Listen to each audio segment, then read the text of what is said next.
Assalamualaikum warahmatullahi wabarakatuh. Perkenalkan, kami dari kelompok 8 kelas Palembang. Kami akan memaparkan materi yang berjudul protein. Sebelumnya kami akan memperkenalkan diri terlebih dahulu.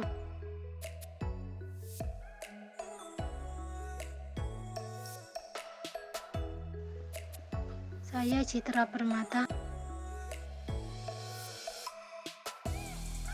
Saya Misbah Zolam. Protein, tujuan pembelajaran. Mahasiswa mampu memahami materi protein dan berpikir secara logis kritis dalam konteks protein.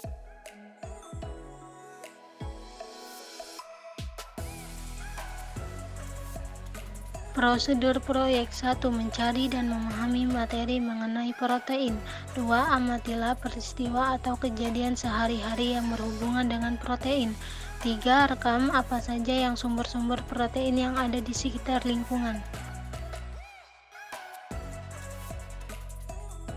Teori protein. Protein merupakan salah satu biomolekul penyusun makhluk hidup. Di dalam sel terdapat ribuan jenis protein yang berbeda, masing-masing mempunyai fungsi spesifik. Protein adalah instrumen yang menginformasikan informasi genetik melalui proses transkripsi dan translasi di dalam sel. Fungsi protein. 1. Enzim. Semua reaksi kimia yang terjadi di dalam sel dikatalisis oleh protein, enzim, atau amilase. 2. Transport. Protein berfungsi untuk mengangkut molekul dan ion tertentu dari satu organ ke organ lainnya atau hemoglobin. 3. Kontraktil. Berperan dalam proses kontraksi atau gerak pada sel dan organisme, atau aktin dan miosin. 4. Penyimpanan. Menyimpan nutrein atau kasein menyimpan protein pada susu. Avolbumin menyimpan protein pada putih telur. 5. Hormon. Mengatur dan memetamulasi keberlangsungan reaksi biokimia, atau insulin mengatur metabolisme gula. 6. Pertahanan. Melindungi dan mengenali serta membunuh benda asing, atau imunoglobulin atau antibodi. 7. Racun. Racun ular mengandung ribuan jenis protein yang bersifat toksin dan neurotoksin. Sifat-sifat protein. 1. Membentuk sweetener ion di dalam air. 2. Dapat mengalami denaturasi. 3. Sifat koloid. Di dalam air, protein membentuk sistem koloid dan mempunyai sifat-sifat seperti sistem koloid umumnya, yaitu efek Tyndall dan gerak Brown. 4. Sistem yang asam basa. Dengan adanya gugus R yang bersifat asam atau basa, protein dalam larutan bersifat amoter. 5. Dapat dihidrolisis menjadi asam amino dengan asam encer atau enzim protesi. Uji protein. Untuk mengidentifikasikan protein dalam suatu sampel dilakukan berbagai uji protein sebagai berikut. 1. Uji santoproteat. Uji ini bertujuan untuk mendeteksi adanya gugus aromatik seperti tirosin dan triptofan. Jika positif mempunyai gugus aromatis, sampel akan berwarna kuning. 2. Uji nihidrin. Uji ini bertujuan untuk mendeteksi adanya struktur amin primer pada suatu bahan. Sama seperti uji bioret, jika positif maka larutan sampel akan berwarna ungu. 3. Uji bioret.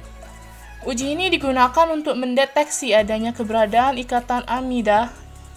Bioret terdiri dari campuran CuSO4 dan NaOH. Jadi, suatu bahan ditetesi bioret lalu terbentuk larutan warna ungu. Jadi, bahan tersebut mengandung ikatan peptida yaitu protein. 4. Uji diazo-Pauli. Memiliki tujuan untuk mendeteksi adanya gugus triptofan dan histidin. Jika positif, sampel akan berwarna merah diazan. 5.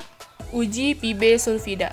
Uji ini digunakan untuk mendeteksi adanya sulfur di dalam asam amino. Contohnya asam amino sistein dan mentionin. Jika positif, sampel ini akan membentuk endapan hitam Pb sulfida. 6. Uji koagulasi. Akan terjadinya penggumpalan. 7. Uji menghasilkan garam. 8. Uji menggunakan alkohol akan menghasilkan endapan warna putih.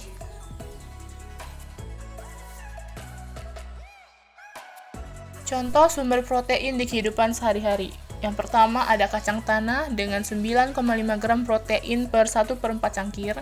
Kedua, ada telur. Sebutir telur mengandung sekitar 6-7 gram protein. Susu murni mengandung 7,9 gram protein.